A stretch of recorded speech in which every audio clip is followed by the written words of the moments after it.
muri wa mugambi wo kumenya ivyiza vyinshi biri mu gihugu cacu c'u Burundi. Uyu munsi twabazaniye amaradiyo agera kuri 10 ya mbere mu gihugu c'u Burundi akurikirwa n'abantu benshi cyane.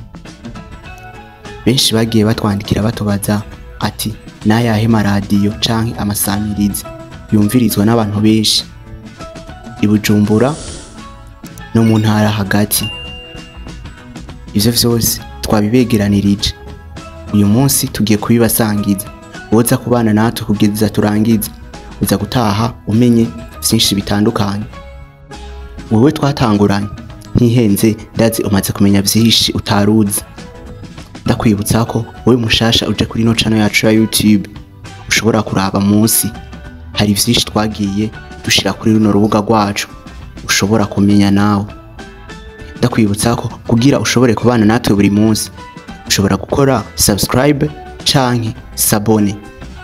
Ushobora gutanga iciyumviro muri commentaire canke ukatwandikira ivyo dushobora kukuronderera maze tukabana buri munsi. Ushobora kubisangiza inshuti zawe mu gukora share canke partage maze tukazora tubana turi benshi kuri no channel yacu ya BNB yacu. Turagenda duhera ku mwanya w'10 tuja ku mwanya wa mbere.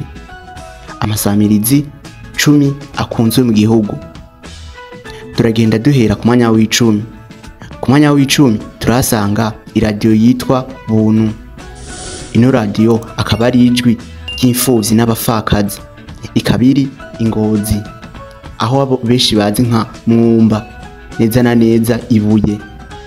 Ino radio akaba ari imwe mu maradiyo 10 akunzwe mu gihugu cacu c'u Burundi. Kandi ino radio ntiri mu gisagara ca Bujumbura ariko iri mu ntara hagati. Niyo radio ije ku mwanya w'10 ikunzwe cyane. Turagenda ku mwanya w'9. Ku mwanya w'9 turasanga iradiyo izwi cyane nka Humuriza FM. Ino radio ikabiherereye mu ntara yagutse ya Gitega neza na neza mu gisagara ca Gitega muri quartier izwi cyane nka Nyabiharage. Ino radio ikaba ikundwa n'abantu benshi bari muri yo ntara ya Gitega ndetse no mu micungararo yaho. Ino radio ikaba ikunzwe cyane mu biganiro nk'umuziki, amakuru, imyidagaduro n'ibindi. Ino samirizi ikaba yatangujwe n'umugabo azwi cyane nka Pele Saxi Gateka benshi bazi nka Gasape. Ino radio akaba ari imwe mu maradiyo akunzwe cyane. Turagenda ku mwanya w'8. Ku mwanya w'8 turasanga isamirizi izwi cyane nka Buja FM. Ino radio ikaba iri mu ntara ya Bujumbura neza na neza muri quartier Rohero.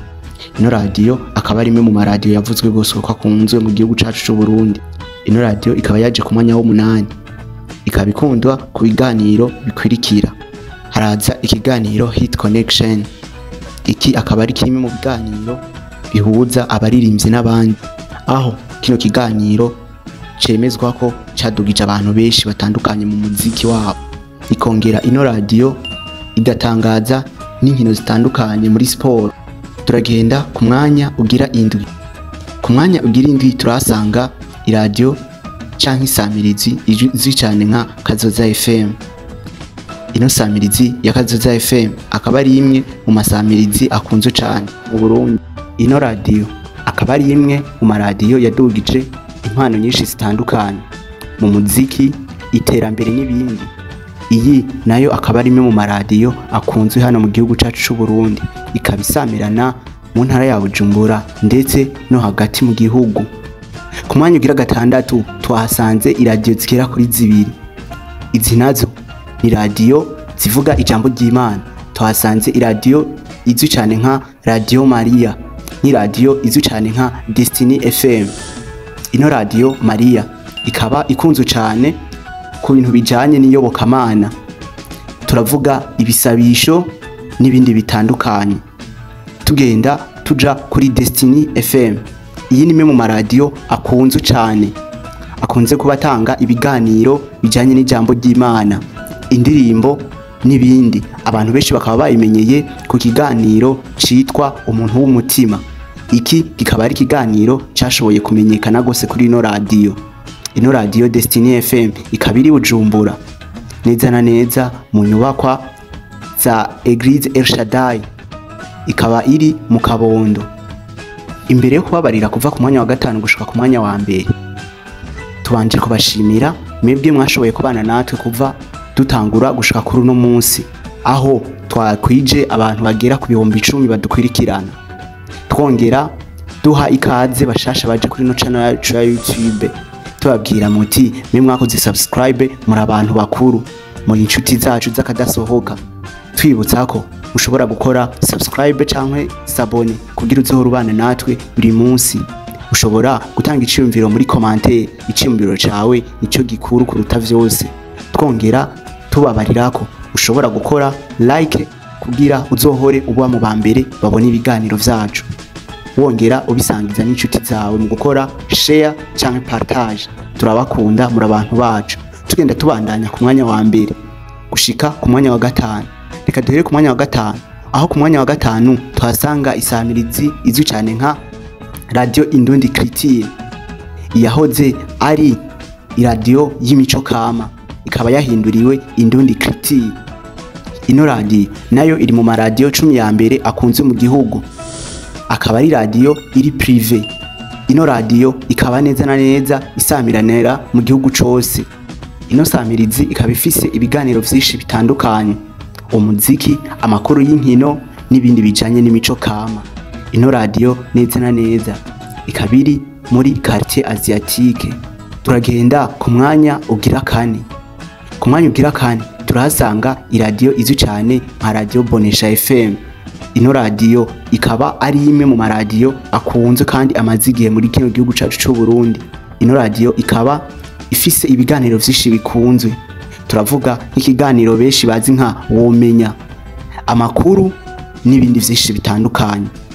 Ino radio ikaba iherereye neza na neza i Bujumbura muri quartier izi nka Rohero.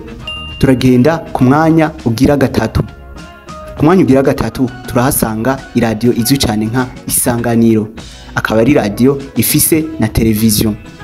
Ino radio akaba ari imwe nayo mu maradio akunze mu gihugu cose, ikaba nayo isamirana mu gihugu cose. Ino radio ikaba ikunzwe ku biganiro nk'amakuru atandukanye aba mu gihugu, imiziki, inkino n'ibindi vyinshi bitandukanye. Iyi ni imwe mu maradio ategura amahiganwa y'aba artiste atandukanye, n'ihiganwa muzi nka Isanganiro Award. Iyi ni imwe mu maradio akunzwe cyane. Turagenda tuja ku mwanya ugira kabiri. Ku mwanya ugira kabiri turahasanga iradio izwi cyane nka Radio Scolaire Nderagakura. Ino radio nayo akaba ari ije ku mwanya ugira kabiri, akaba ari radio ikunze kuba bivuga keshi ku bijanye n'indero z'ugwaruka. Iyi ni radio ijanye n'ibintu vy'amashuri, ikaba ikunze kugira ibiganiro bijanye n'uburezi, indero n'imico kama. Ino radio ikaba yafashe ikibanza kigira kabiri mu maradio akunzwe ngaha mu gihugu cy'u Burundi, ikaba ivuga mu ntara zose zigize igihugu cyacu cy'u Burundi. Ikaba ifise ikiganiro gikundwa n'abantu benshi citwa EAC Live Show, aho bakubarira ibintu vyinshi bitandukanye biba kuri ino si, biba bigezweho. Turagenda tuja ku mwanya wa mbere. Ku mwanya wa mbere turahasanga iradio na televiziyo vy'igihugu cacu. Ivyo nayo sindi ni RTNB, mu majambo yose ni Radio Television Nationale du Burundi. Iyi niyo radio ya mbere mu gihugu cacu cy'u Burundi, ikwirikiranwa n'abantu benshi, yumvirizwa n'abantu mu gihugu cose. Iyi ni mu radio amaradio yose yo mu gihugu cy'u Burundi yogako, kuko iyo udafise megahertz y'ino radio ntushobora kuba ufise chaîne y'iradio. Iyi niyo amaradio yose yogako, kuko ni nayo radio ya mbere ifise ivyuma vyikwije. Mukibuka ko ari ni radio nkuru y'igihugu. Ino radio ikaba iherereye mu Kabondo. Ino radio akaba ariyo ya mbere mu gihugu cacu cy'u Burundi. Mwakoze mwe mwabanye natwe, mwebwe mwagiye mutubaza amaradio ashika kuri 10 ya mbere mu gihugu cacu cy'u Burundi, nayo twashoboye kubegeraniriza. Ariko ntimuzotangwe kubana mu gice kigira kabiri, aho tuzobazanira amaradio yose ari mu gihugu cacu cy'u Burundi. Mukomeze gukora subscribe, mukore canke s'abone, mwongera mutanga ivyiyumviro muri commentaire by'ivyo twobaronderera. Mushobora no guduha intererano. mwongera mubisangiza inshuti zanyu mu gukora share canke partage. Wabikunze ushobora gukanda j'aime kugira tuzohore tubana mu bambere. Ciao ciao, turabakunda.